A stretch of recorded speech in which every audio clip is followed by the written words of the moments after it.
Hey, I'm your local theatre kid. Howdy y'all, and welcome back to Uncle Rick's series Level 3 BTEC in Performing Arts. Thank you. Richard, what is site-specific theatre? Site-specific theatre is when theatre is created around a location that isn't a theatre. Furthermore, using a location that isn't a theatre that is effective for a performance already written. Promenade, immersive, and site-sensitive theatre are other names for it. And here's an example from Dr. Paracelsus. I was created an immersive theatre experience at Search Museum, November 2019, Search by Torchlight. Families went around the museum, which had many characters and scenarios. I was the mad scientist, of course. One family stole my Beatrice, and the youngest cried as I advanced towards them. It was amazing. And here's a compilation of examples.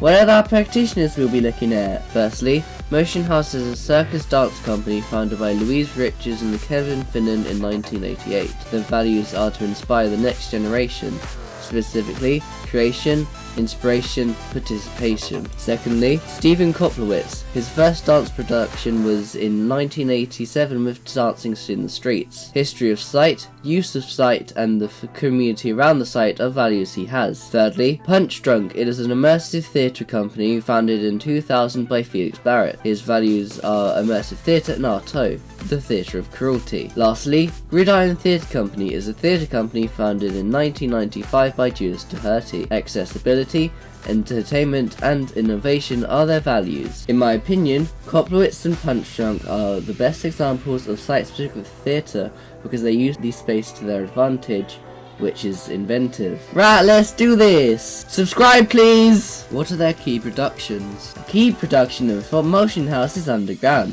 a dance where full performers in a rocking tubular structure. These shows they have car strength and a lot of concentration. The tubular structure looks like the hot tube in London. They escape the car and escape the norm, following and getting their dreams. It looks like they're vandalizing, protesting, forming their beliefs and being vocal. According to The Guardian, the place it premiered in 2008, the Brighton Festival, is the biggest dance festival in England, meaning the Underground was pretty successful. Also, protesting makes sense. A key production of Koplowitz is Fenestration, a dance where performers did a choreographed piece in the windows of a train station a few blocks away from Broadway. The carrying of a body as if it was a funeral shows that privacy is sometimes lackluster, even when you think it is secure. A good example of this is Celebrities and the Paparazzi. The synchronization of the dances in the skyscrapers shows how monotonous and routine Arthur's work is.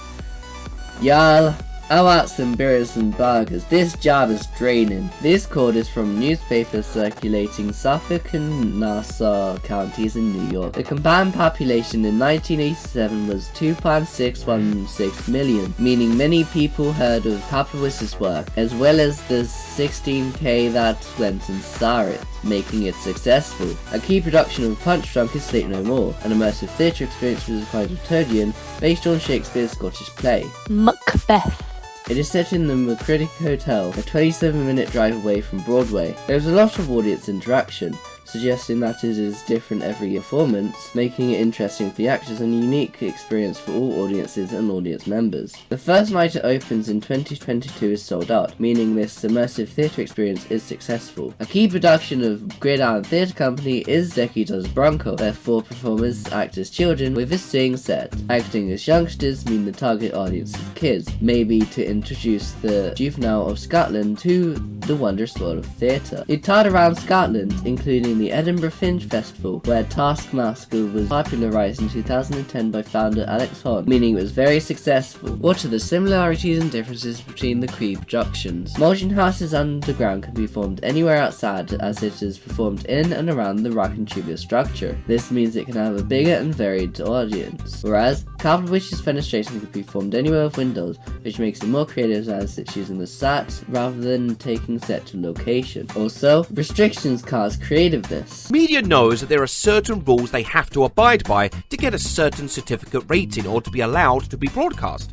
And in turn, they have found ways to actually use censorship way more creatively than if they were uncensored. Punchdrunk Sleep No More is quite restrictive too.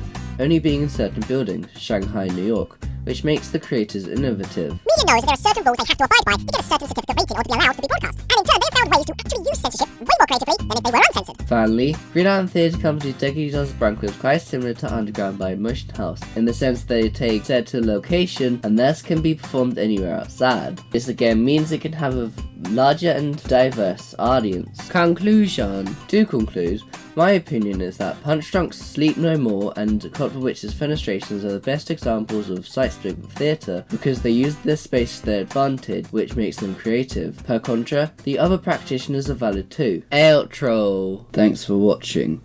If you enjoyed this, please like, share and subscribe.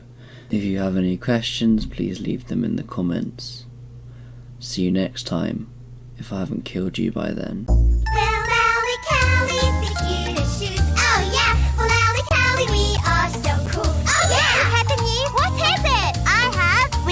Shoes, you get the makeup mobile and perfume makeup. There's eyeshadow and the blusher, a fab mirror and 2 great brushes to apply your makeup.